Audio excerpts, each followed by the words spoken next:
What's up, everyone?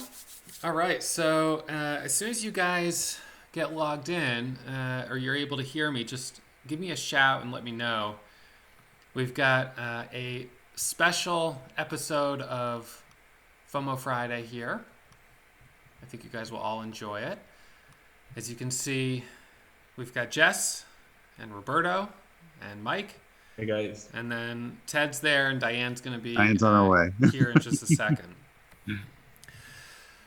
So the topic, of course, as always for FOMO Friday, Ted and Diane are going to lead a presentation here, and we're going to talk a little bit about some of the ups and downs this week.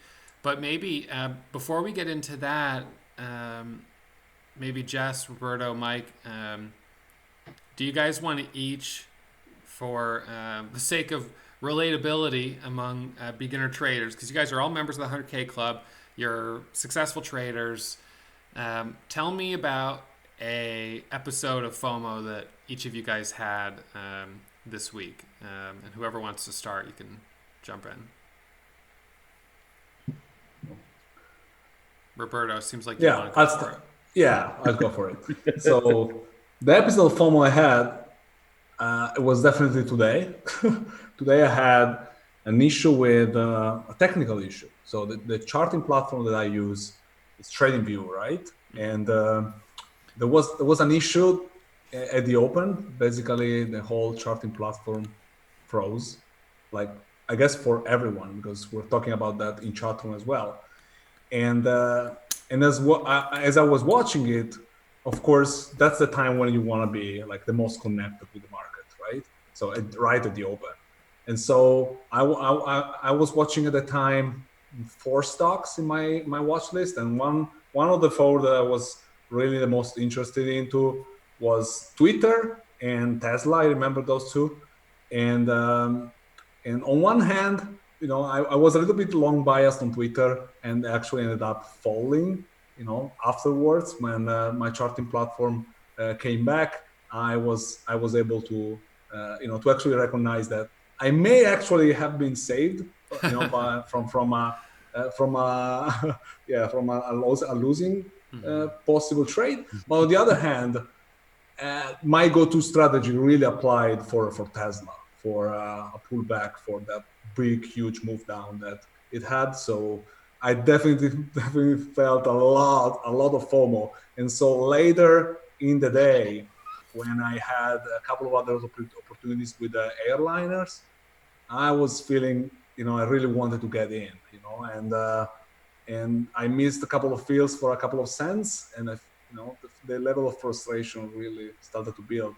And so instead of trying, to really like chase the move down there, I decided to take a little bit of a walk inside the walls of this house because I cannot get outside due to the quarantine. Mm-hmm.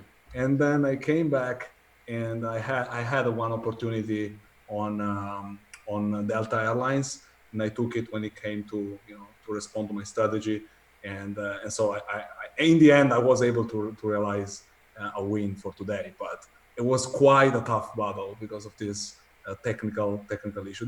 They don't happen very often, but they may really trick your day. Yeah, absolutely. And that's that's something that's pretty much completely out of your control.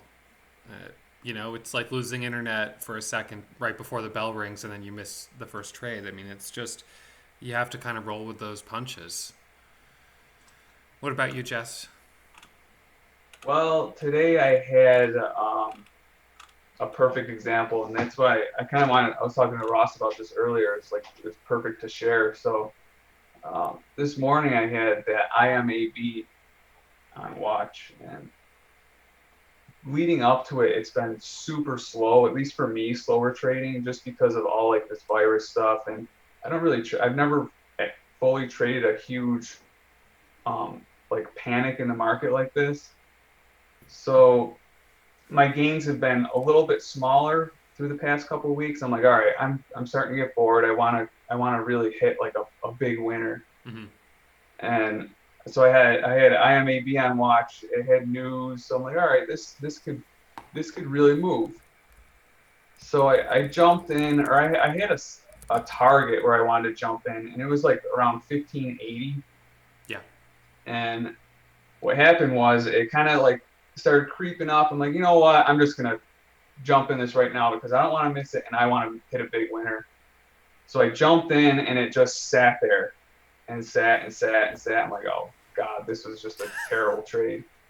And I had to stop out, and it was a pretty decent loss. So it ended the week red, and it really taught me just how terrible that is to just jump in stuff like that.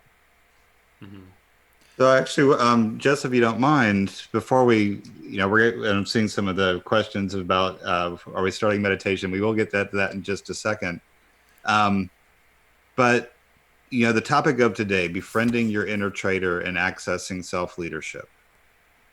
So to give an example of what we're talking about, for those of you that have hung out with us for a while, though we have a ton of new people, I think, participating at the moment, Diane and I in the work that we do talk a lot about the various parts of who we are.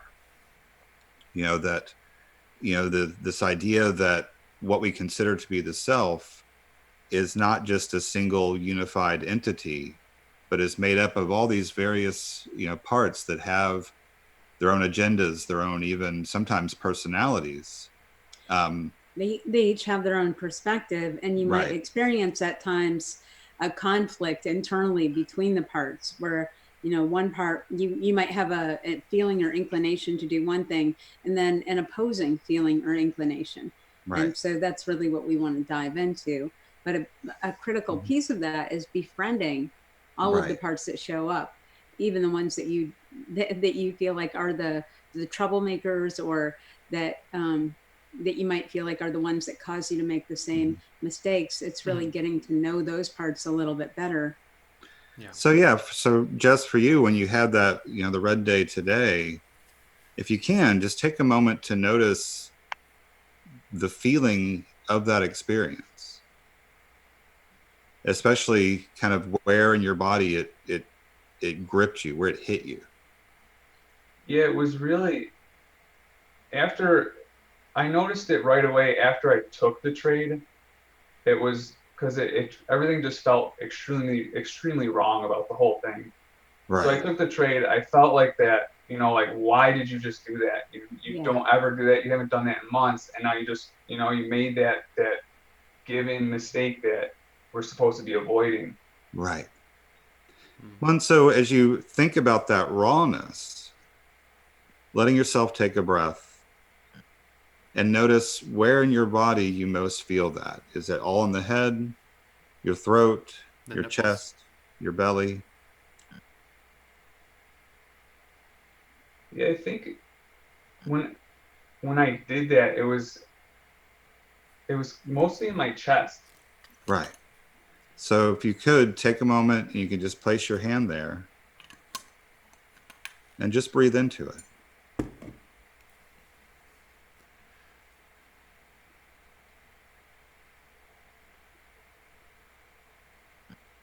And just notice what it's like to simply do that.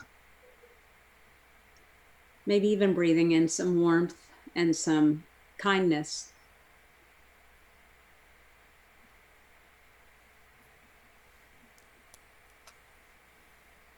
Because what you were talking about, and like you said, like even when you first jumped into that trade, and that immediate question of why did I do that? So the topic that we're discussing today is, there's these whole systems within us that lead us to make those kind of decisions.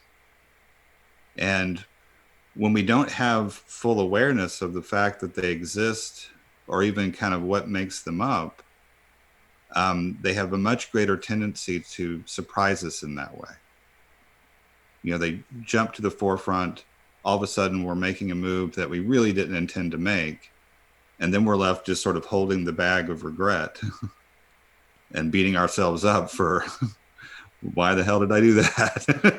Even when we have practiced with these parts, that can still happen. But we have a greater capacity to come back from it more Right. quickly, or sometimes to interrupt it in midstream. Right. One of the So, things that I sometimes notice when I get into a situation like that is the the right thing to do is probably just to get right back out. And sometimes there's an opportunity to get right back out for a loss, almost always, but a relatively small loss. right. But once I'm in and it's inevitable that it's going to be a loss, I hold it and kind of hope it goes back up, or sometimes even add more to the position, Hmm. because now I'm like, well, I'm already invested, so I'm, and I sometimes ask myself, man, why are you adding here? You wouldn't be adding here for any other reason other than you're just being, stubborn about letting this go. And Right. Mhm. Yeah, and that begins that war within us of various parts that are in conflict. Hmm. That part that is, holding on to a losing trade, and even like you were saying, like adding to the position, mhm, desperately hoping to make up for that first initial impulsive jump. yeah, Yeah. So maybe we should Yeah. So let's go move ahead and, forward. yeah, I got I got it. it. Mike, don't think you're off the hook. We're gonna come back to your phone Yeah. this week. So Diane's going to read this Yeah. quote, and then I'm going to jump into a meditation for us all. Okay. Okay. So Pema Chodron said, meditation practice isn't about trying to throw ourselves away and become something better. It is about befriending who we already are. Yeah. And so this whole process, everything that we're going to be talking about today, and a lot of the work that we do as the That picture didn't show up for some yeah, no, reason. we had to, that's okay. Oh, okay. um, it's the Warrior Trading Psychology team. It's around this idea of befriending all that lives within us, and especially the different parts of us that show up connected to trading or maybe interfering with our trading. So, Yeah. if you could, and this is to everyone that's here in the room with us, and All of the students. all the students and the four of y'all, we're going to go ahead and do a little piece of meditation to help move into a much more grounded, open space. And you want to lead the meditation? Sure, I'll do it. Just for those that are just getting logged in, I want you to think for a second about that feeling that you have after just having a loss, and how often it, for me at least, is, why did you do that? It's frustration and anger with myself. And remember that part of you, that you're angry at is the part of you that stepped up to the plate to take a little bit of risk, and on this particular occasion maybe was wrong, but on many other occasions will serve you well. So befriending that part of yourself and not being overly hard on yourself is a big part of being grounded and centered. Yeah. So you can go ahead and close your eyes, or you can leave them open with what we just call a soft gaze, not really fixed on anything in particular. And just let yourself begin to breathe.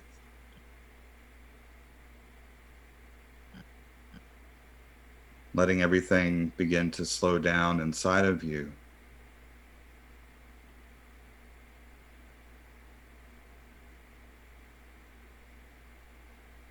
And just taking a few moments to simply notice all the things that are moving around in that internal space. All the thoughts that have been moving through you today. Any emotions that might be present.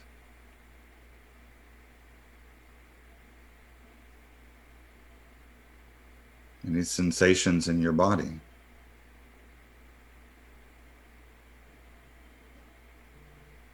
Just taking a few moments to simply notice it all.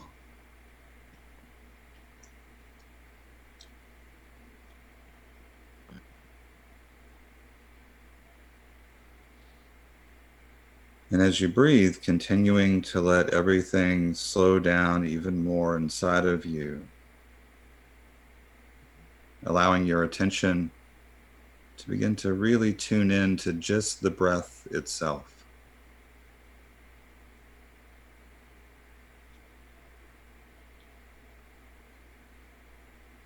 Beginning to really notice all the subtle sensations of breathing. The feeling of air moving through you, the expansion and contraction in your chest and belly with each breath you take.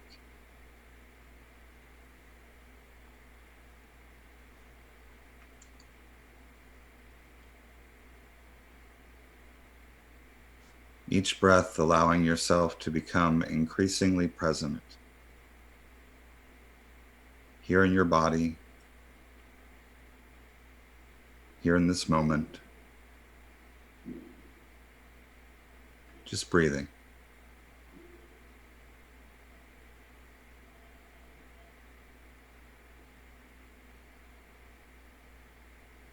As other thoughts or distractions might come up, take a moment to just simply acknowledge them very gently.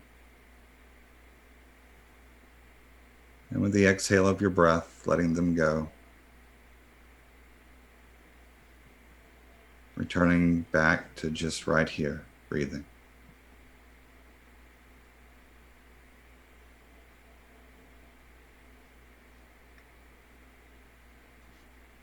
And as you breathe in this way, you might begin to notice any place in your body that's holding some amount of stress or tension. With the inhale, breathing into those places. On the exhale, letting that stress or tension start to flow out of you. Even if it's just a little at a time. Each exhale, letting go of that stress, letting go of the tension, letting go of whatever it is you don't need to be holding so tightly to right now.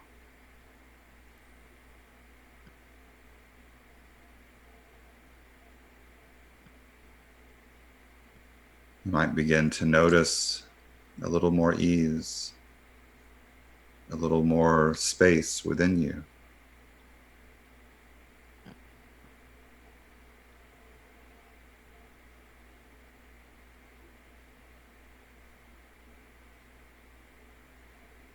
And as you continue to breathe, you can let your awareness move into the space of your heart, allowing your heart to open within this space of your awareness.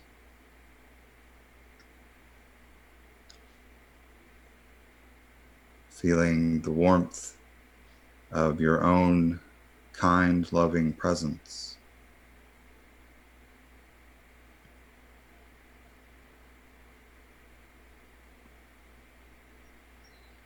Inviting yourself into that space, turning towards yourself with some compassion, loving kindness, acceptance.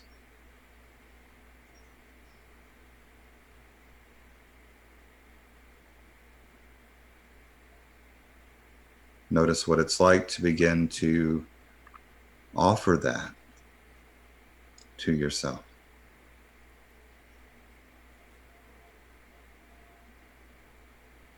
Notice what it's like to receive it.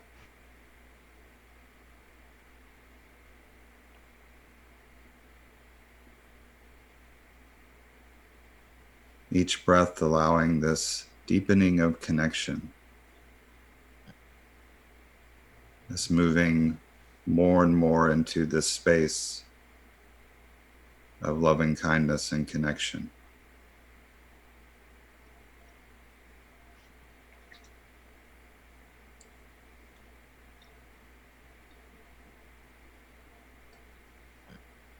So let yourself just take a few more breaths in that space. Allowing that sense of connection to come back into the space of your heart so that it might stay with you there.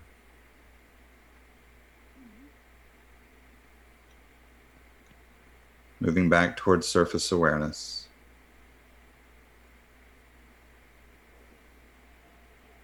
Taking 2 or 3 more breaths.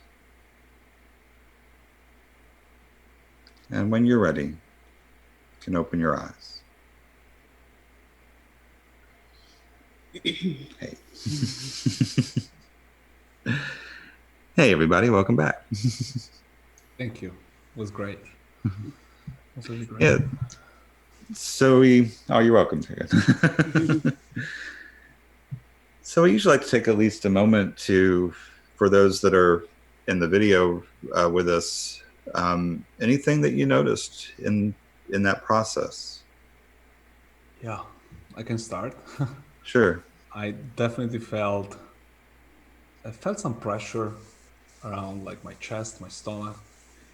And yeah, I really tried to listen to it.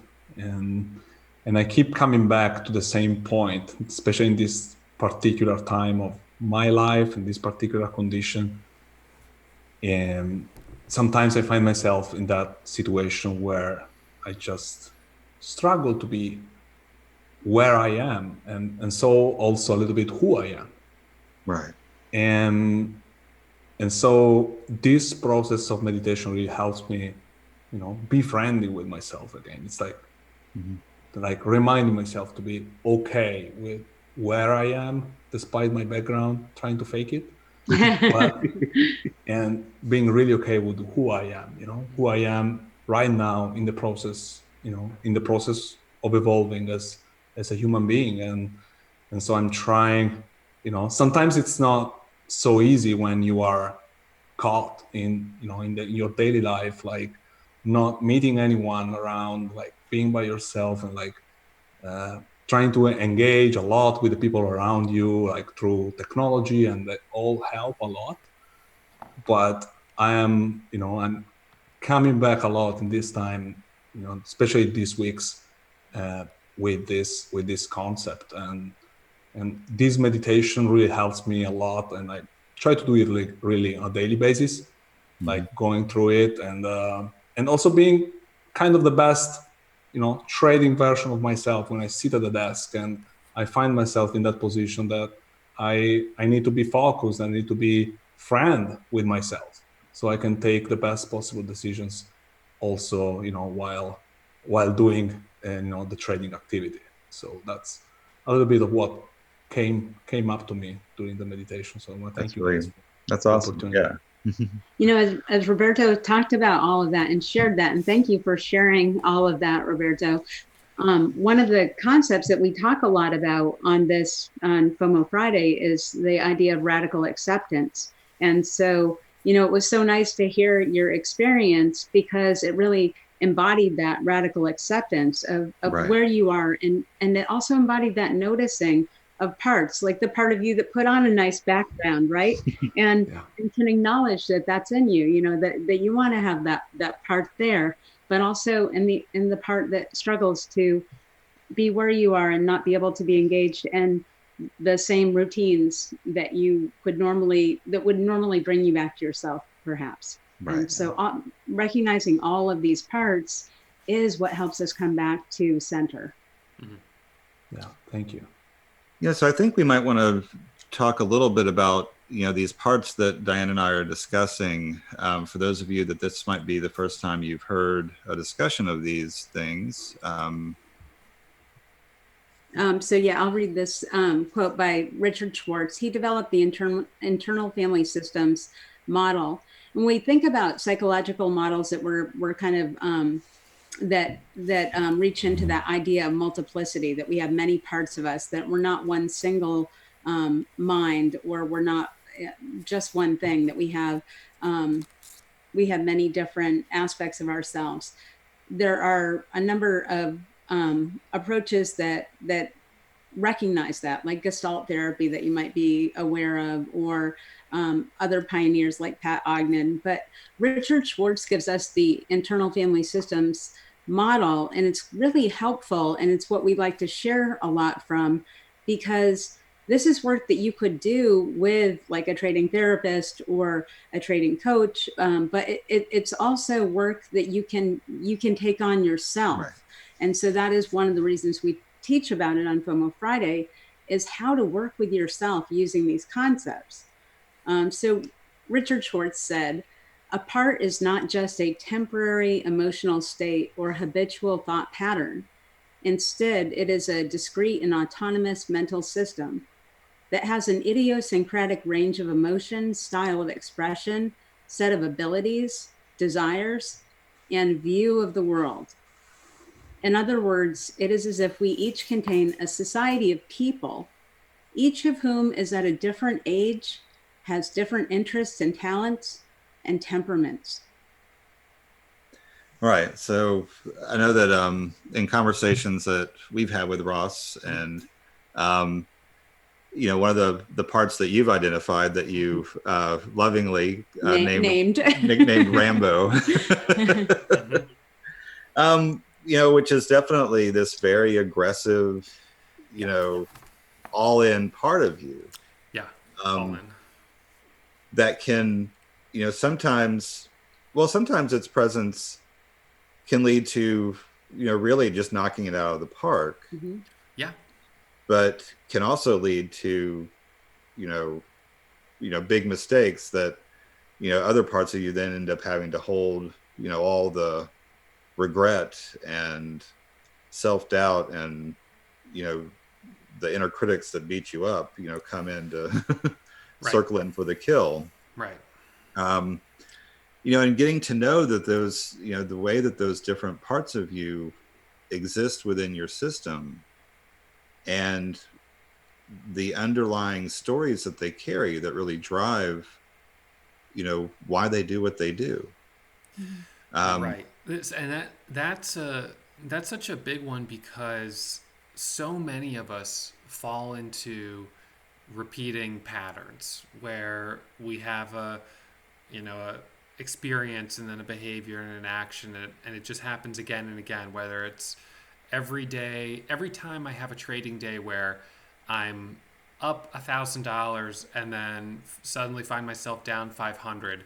Those are the days that I just revenge trade and don't stop, and next thing I know, I'm either by some miracle back in the green, or more often way in the red. And so it's like, okay, what is happening? What is sort of the underlying structure here that gives way to that pattern constantly going in that direction? And recognizing that, for me, I have a real issue with the feeling of loss. And right. On a day where I start red and go red, it doesn't trigger that reaction because I never had something.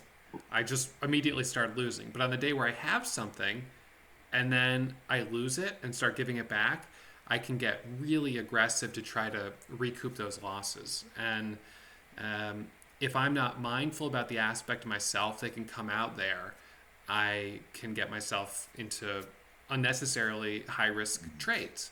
So developing that sense of awareness of, these are my patterns. I don't want to continue every 3 days or every week or 2 weeks falling victim to the same pattern. I want to become aware of it so I can break it. You really have to look within. Right. And so thanks for sharing that.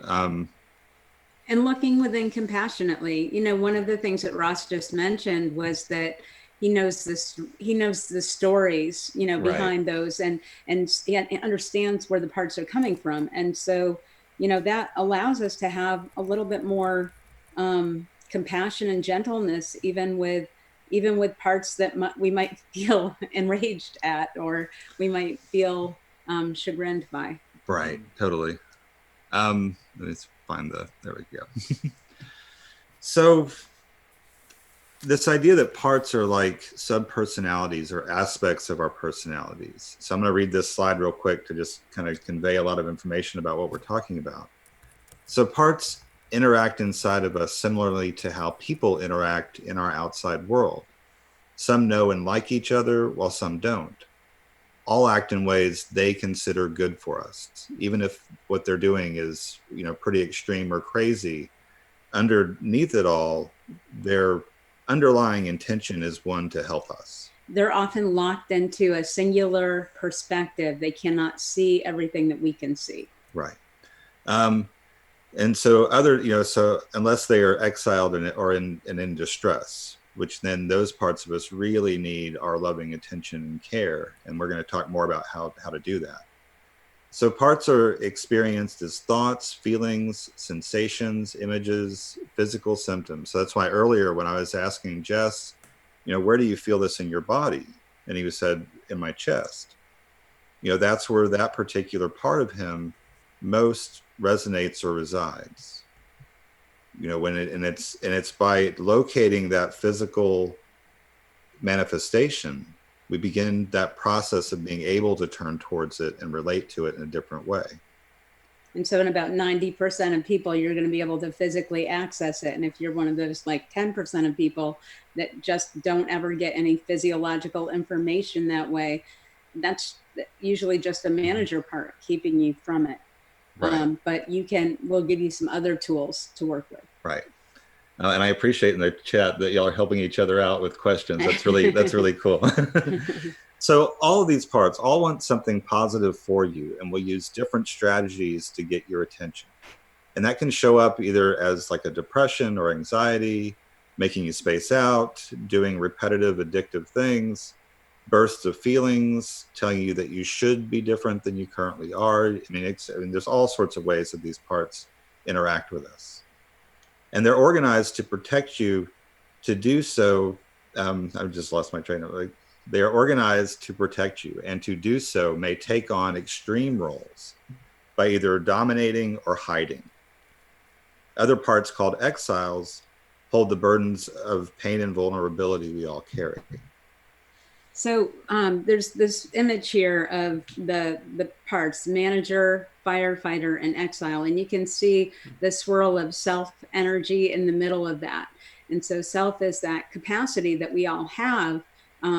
It's a part of us that is undamaged by the experiences that we go through in life. Right. The parts carry the burdens of those experiences.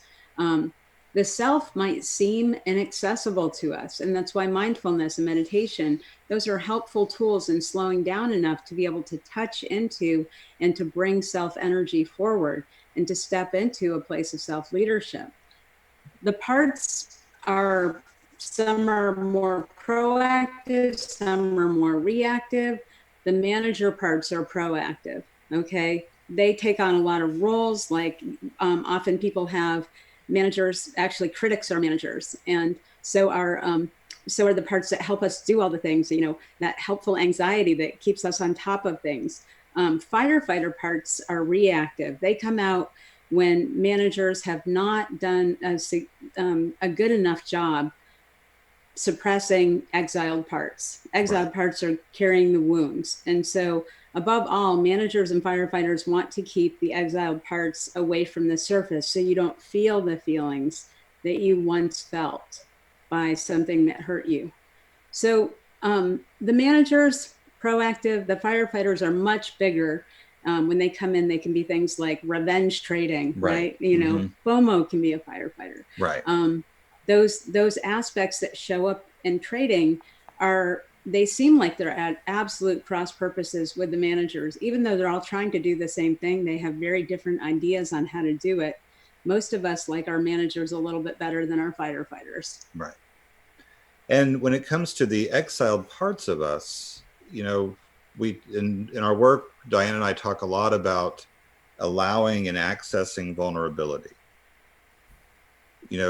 So one of the things that might happen to people, that fear of loss in all of its forms, or, what happens when we have a sense of having failed at something, if we, have a red day, it's like, oh, wow, that was, that action was a failure. But instead of just saying, oh, that action was, was this thing, we deeply internalize it. A failure becomes, I'm a failure. And for these other parts of us, they don't particularly like the vulnerability of that. Right. So an exiled part might hold an old experience of humiliation or trauma or even the sense of abandonment. Right. And so a manager part might actually exact you to keep making the same mistake over and over again, trading, right? Because it's afraid of coming too close to a similar feeling of humiliation or loss or abandonment, Right. coming too close to that. And the manager is afraid the exile will overwhelm you. And so there's a way to work with these parts, either with a therapist or on your own. Right. And that's, so when you think about, over the last several weeks with the volatility of the market, a lot of traders that we've been talking to have talked about, this, like all of a sudden moving into this place of things like way over trading, like spending much, just jumping into trades over and over and over again, trying to gain some kind of sense of like riding the ship, of gaining a sense of equilibrium, getting back to a place of profitability, but just throwing themselves deeper and deeper into a hole. Right. And so they're moving further from their center. They're moving into an increasingly heightened sense of like fight or flight, which may have started off on maybe more of the level of managers and then escalated into more of the level of firefighters. But the thing that's kind of important is our emotions don't know time, place, or person. Right. They know feelings. They know the feeling of being off kilter. They know the feeling of being surprised, or they know the feeling of a mistake. Right. And so if we can take a moment to pause and turn towards this entire system, recognizing those moments when we are really off our ground, off our center, and we're just acting from a place of desperation, we have a chance to take refuge in our deeper self. So beneath the layers of parts, there is this core self, more closely related to our basic awareness. It's the center of who we are, capable of stepping back, turning towards, witnessing, and ultimately holding the various parts of who we are. When self with a capital S is differentiated, it is capable of becoming an active, compassionate leader for all of our other parts. Self-energy and self-leadership are marked by what we call or Dick Schwartz calls the 8 C's: calmness, curiosity, clarity, compassion, confidence, creativity, courage, and connectedness. So it takes the 3 Ds to become a trader: dedication, discipline, and drive, but the 8 C's to become profitable. That is awesome. I love that. Amazing. Really great. So, being self-led. So when our parts begin to feel heard, understood, acknowledged, appreciated, and cared for, they begin to trust and look to the self for guidance. The protector parts become less rigid and insistent, and the exiles less intense and hard to be with. Even in moments of crisis, when fast-moving parts take the lead, self-energy begins to stay with and influence their decisions and actions. Parts begin to develop muscle memory of what it's like to be connected to self. And this is the reason that mindfulness and mindfulness meditation is so helpful, because when we are able to access again and again, when we make a practice of that, or even when we make a practice of noticing our parts, it becomes more automatic. We gain more access to it. And even in the times when we are led by parts, we still have kind of one foot in that self energy. And it is often enough to bring us back to when we can recognize going down the wrong path here. Mm-hmm. It can bring us back before we get into a more escalated state of emotionality. Right. The biggest struggle that I've had has been when I, for whatever reason, do not have the presence of mind that I'm starting to get emotionally fueled or frustrated, and I just take a bad trade, it goes poorly, and then I very quickly get into the next one. And now I'm starting to spiral, and then I'll get into like a third one after that. And I kind of sometimes look back and I'm like, wow, where was the line in the sand where this day really went off the rails, where things went bad? And I'll usually go back and be able to find it. It was after this happened. And I'm like, okay, so why did I not recognize this as a trigger at the time? And learning to recognize your own internal triggers for getting really angry and frustrated, whether it's a tech issue like what Roberto had, or it's just having a bad trade, or whatever the case might happen to be. If you can start to recognize those red flags or those warning signs, then when they pop up, you can sort of divert very quickly rather than going down that path again and again. Right. So true. Like as you develop more and more into experience, into trading, and really into this, meditation practice and getting to know more about yourself, you start to notice how these patterns really, that maybe as a beginner trader you tend to have, they start to slowly fade away, right? And today for me was another example of that. Instead of like, going crazy and let those emotions caused by, a technical issue like get over me. Right. I took a walk, literally. I went to some of the things, and then I came back, remaining calm. One of those the first C that you mentioned was calmness, right? Mm-hmm. And so that I was eventually able then to let the next opportunity come to me, because these days, especially where we see these markets are really hot, and it may seem like everyone around you is making money because there's so many opportunities out there, and maybe that day you haven't been able to to take advantage of those, and instead of trying to catch the next opportunity that is presented to you, you start on going on and forcing and trying to create that opportunity in the market, which eventually and most likely end up in a very bad end, like digging yourself in a hole, or start to overtrade because you want to create an opportunity. You can't create an opportunity. It only will be offered to you by market conditions. So I'd like you guys to raise your hand if you'd like it if every single day you finish the day green. Everyone wants to finish the day green. Nobody wants to have a red day. But the fact is, I'm probably red one out of every... Well, I usually allocate 4 red days a month, so that's 1 red day out of every 5 days, basically 4 days. And, I can pop up my trader view. You can have red days and still be a very successful trader. And yet sometimes in the moment of that day, it can feel like it's sometimes it's almost like today's the last day of the market, because I'll do almost anything to get back to green. So true. You can see this was 2018. I finished this year with $500,000 of profit, and you can see all those red days. I mean, there's a lot of red days. That's 18. This is 16. A couple nice months in 16, but I only made about $250,000. 17.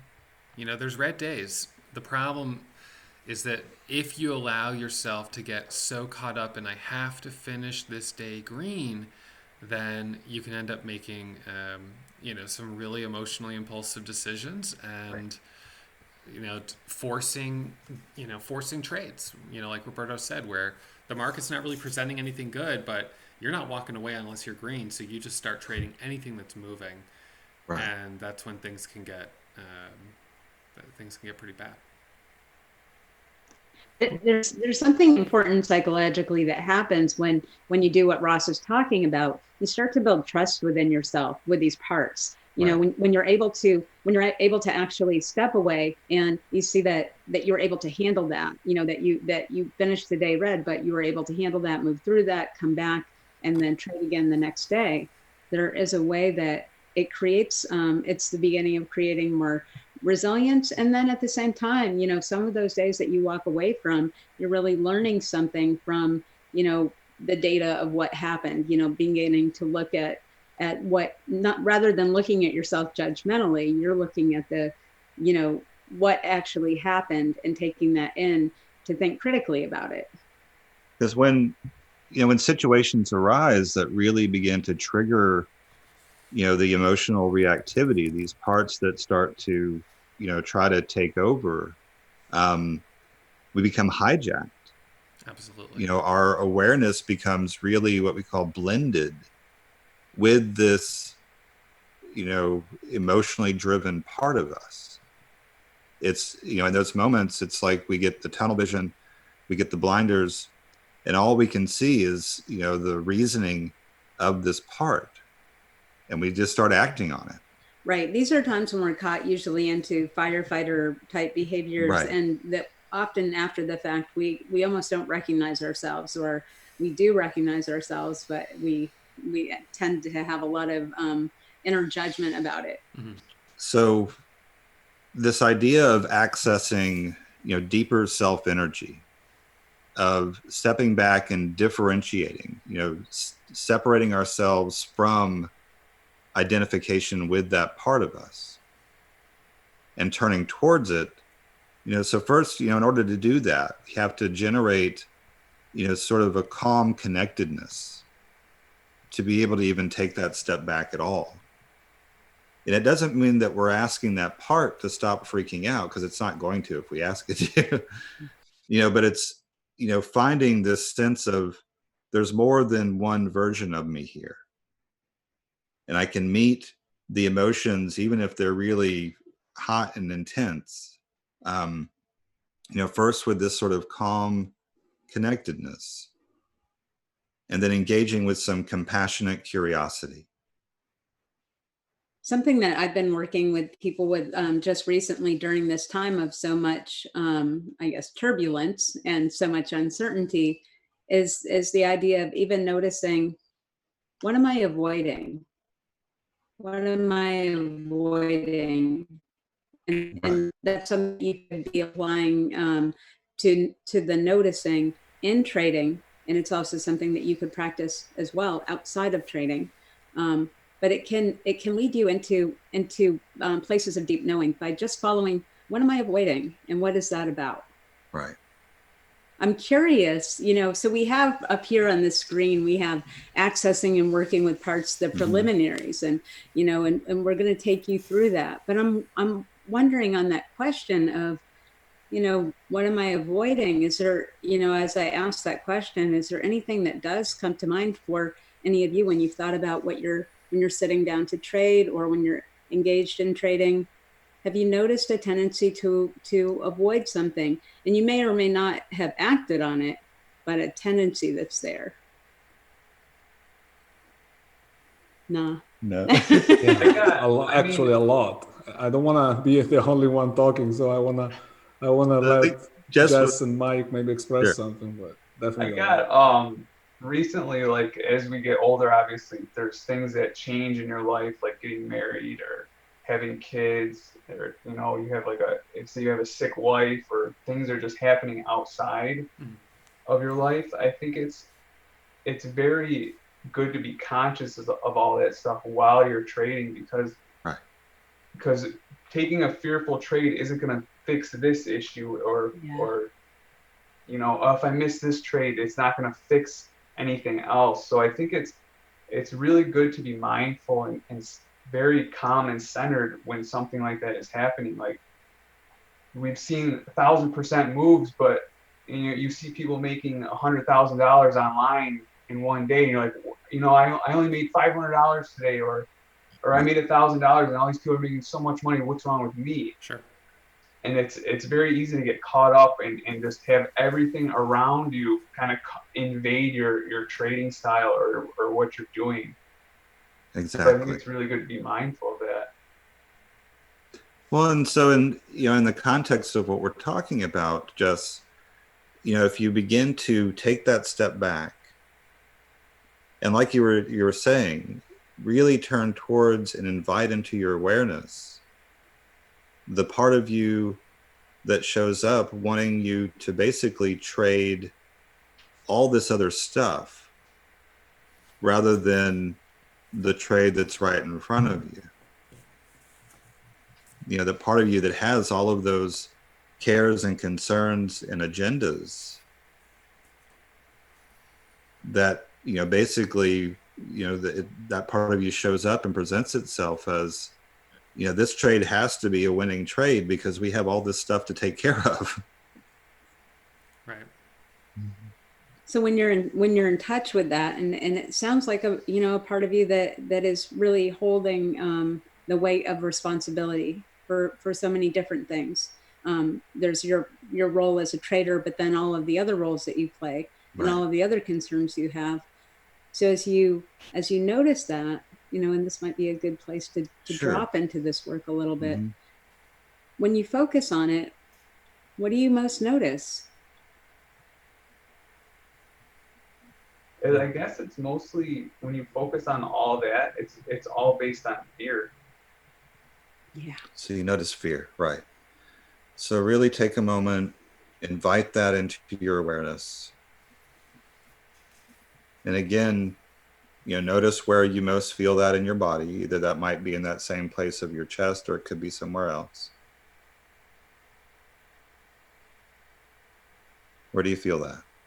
I always feel it in my chest. Anytime I have a moment of fear or even greed, I always hold it in. It's all right there. Yeah. Well, so that might be helpful to just place your hand there and begin to soften around it. Really welcoming it into the center of your awareness and beginning to really turn towards it with some compassion.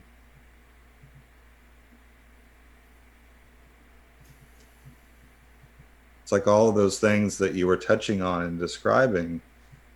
It's like that fear on a level makes total sense. It's totally understandable why it would be there.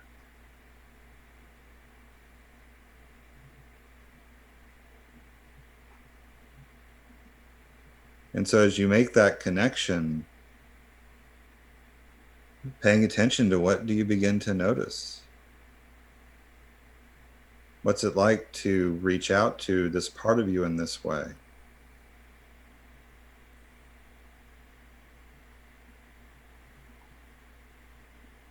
I guess it's more comforting.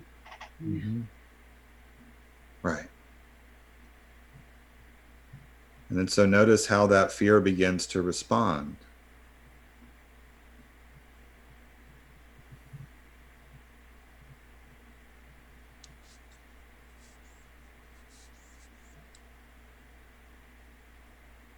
And if you think about this as, almost like if you were comforting another person. We think about showing up for someone, being present, maybe even holding them. And so oftentimes some of these parts need that same type of attention. Right. Like the idea of holding their hand or an arm around their shoulder, or even holding young parts, in an embrace or in our lap. And so as you're sitting with that part of you that carries that fear, and you're providing that comfort, what does it start to do? Does it stay the same? Does it begin to relax a little?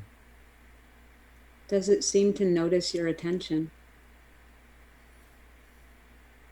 Yeah, it doesn't, I guess acknowledging it doesn't get rid of it, but it makes you mindful that it's there and that you can work with it. Right.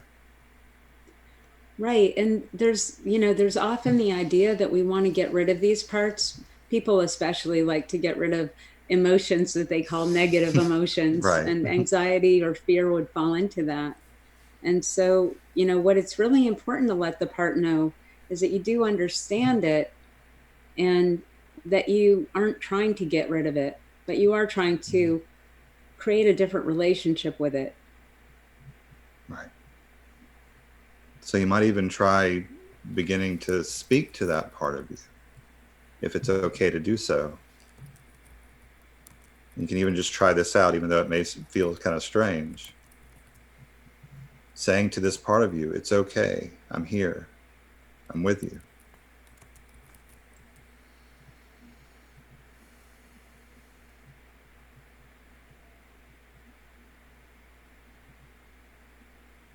And just notice what it's like for that part of you to hear it.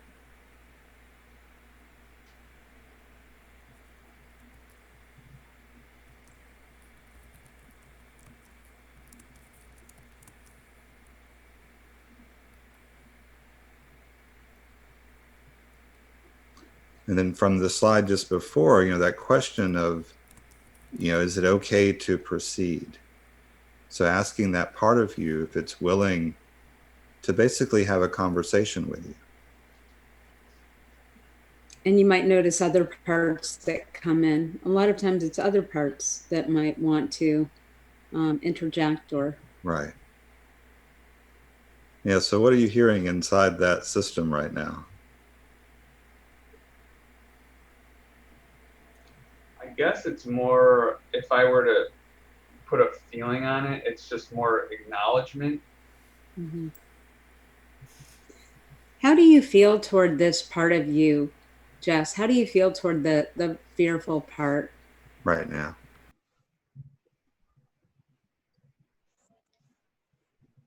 I think I feel accepting. Cool. Mm-hmm. If that makes sense. Yeah. Yeah. Because usually when I'm trading, because like I was saying before, like people, like I'm sure everyone on here right now has like something else that's going on, and with especially added on to it, people are losing their jobs and stuff like that, and right.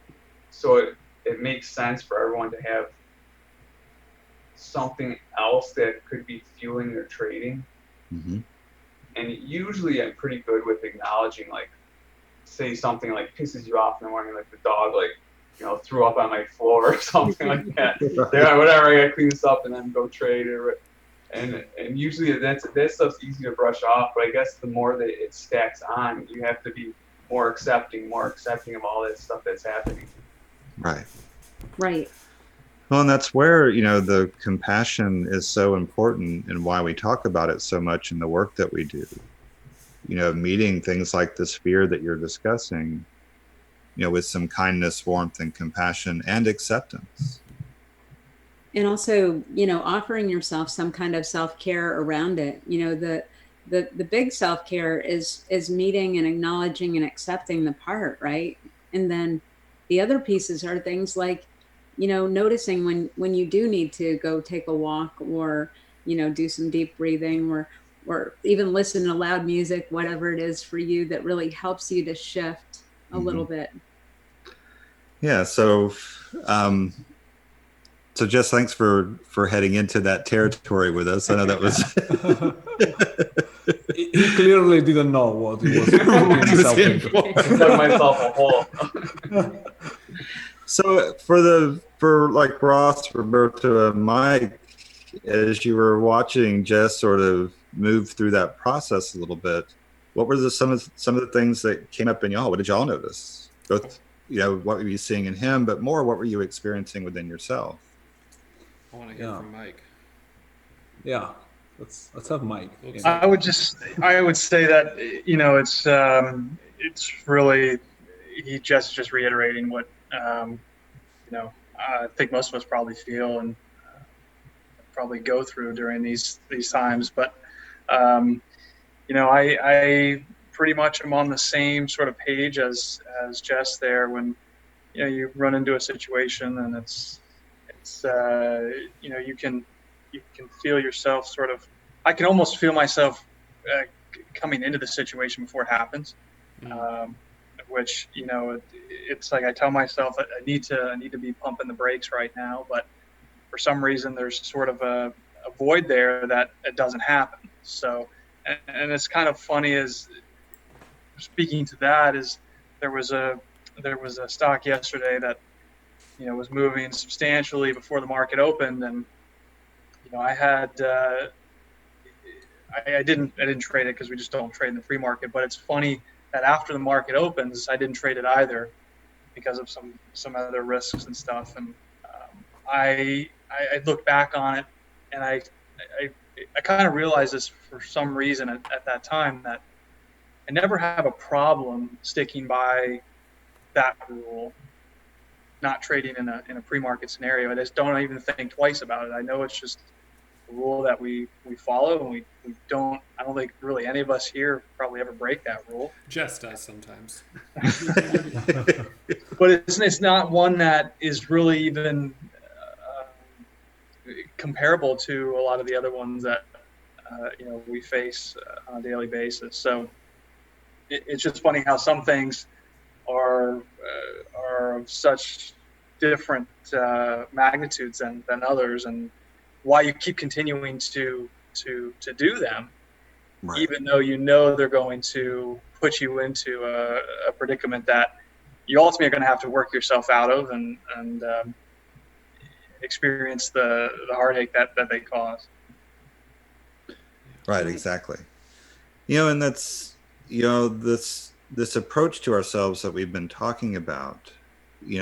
Once you begin to really look into and investigate, what is this? Just like you were saying, there's there's certain rules that you never break, that are just, it's not even an effort. You just don't do it. But then there are these other rules that are things you should follow, but you're constantly at war with yourself on trying to keep to them. And so having that compassionate curiosity, asking, what is this? Yeah. And meeting it with loving kindness, compassion, acceptance, and really engaging with it. It can feel kind of strange, but really being willing to drop into an internal conversation so that you're not just thinking about it all, like spinning it in your head, but slowing down to the point where you can actually begin to ask some questions and wait for the answers. This process of internal listening. Holding the idea, I'm sure this makes sense. Right. So if this thing keeps showing up, underneath it all, there's a really good reason it's showing up. The way you break that one particular rule the same way over and over again, there's something driving that's trying to get your attention and take care of something that may be completely unrelated to trading at all. And that's one of the things in the work that Diane and I have done with traders, the degree to which trading demands that you get to know yourself much better and have a much more productive, proactive, collaborative relationship with yourself. It's like in all the work that we've done it's crazy how much traders, have to move into that space to get to those other levels. When you do work with those emotional aspects of yourself and they do soften and back down, you're left with so much increased executive function, so much more access and cognitive flexibility to help you really trade well. Yeah. So, I think we're pretty close to being out of time. Any other questions or comments y'all would like to make around, this topic and what we've been discussing? Oh, my connection is unstable. That's okay. I don't know if you heard that last question or not. We had a little glitch there. It came through. Okay. Mm-hmm. Yeah. It was so good to have all of you on. Yeah, thanks guys for being here. One of the things I was going to say is that one of the worst things about trading is when you are rewarded for breaking the rules by having a winning trade, because that starts the pattern of sometimes not only do I get away with breaking a rule, I actually get rewarded for it. And so when you have Right. a day where you're in bad shape and you're red, wouldn't that be just the best day that you could break a rule and get rewarded for it and just finish the day green? And that hope that, maybe today's the day that happens is really a problem. There are certain things that Mike and I know probably same with Roberto and Jess, just don't do. And it's because pretty consistently, whenever we've done it, we've lost money. Trading pre-market, trading after hours. It's not that I haven't every now and then had something that did end up working, but more times than not, the big spreads, I can't take big size, and I just end up losing money. Some of the other things for me, I don't know, trading large caps or trading options. I'm pretty consistently not as profitable there, so I don't do it. But over trading a small cap stock, or being really aggressive in an entry, because sometimes that does pay off. So that's where I have to be really mindful about, am I taking this trade because it's genuinely a good trade, or should I have already walked away a long time ago? And the new kind of thing that I've been doing of hiding my P&L has been pretty helpful. Mike, you kept your P&L hidden all week also? Yeah, I keep it. I keep it just off the screen. I don't really pay much attention to it. Yeah, that's good. It's helpful because it's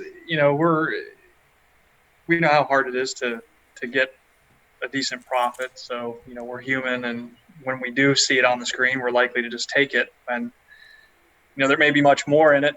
To get out of it. Today was a good example. I had a pretty decent trade, and I just kept trading the stock and staying in it without really focusing too much on where I was. And I was definitely able to capture much more of the move than I probably would be doing without it, just because it's not really affecting my exit approach. Yeah, one thing I wanted to say about what Ross said about negative behavior and being rewarded by those, that can be really, really can be really effective your trading. So that's why it's one of my really biggest point as an educator as well. Convince people and invest in time all around trading, not only into the execution of the trades, but really spending time recording yourself while you trade, you watching yourself, spending time reviewing your trade. In my own review process, I really am not too much into just recording like the P&L, but I'm really down to answer the question, did I follow the rules? So that's my main question that I have to to be accountable for. And so even if I made money but I broke some rules, there is a lesson to learn, and that's actually the best blessing of all, because not only you have made money, but you also have an opportunity to learn from it. So that's why I always encourage people and traders, especially beginner traders, to measure yourself against the process, not the profits, so that you can keep on learning, on your mistakes, because it's inevitable. You're gonna make mistakes, and it's totally fine. But don't stop yourself just staring at the P&L while you're in a trade. But even after the trading day is done, just don't stop looking at those numbers. Go within, get into those, get to into the process that have made you that money, so that you can potentially continue to shorten your learning curve. Yep. Right. Cool.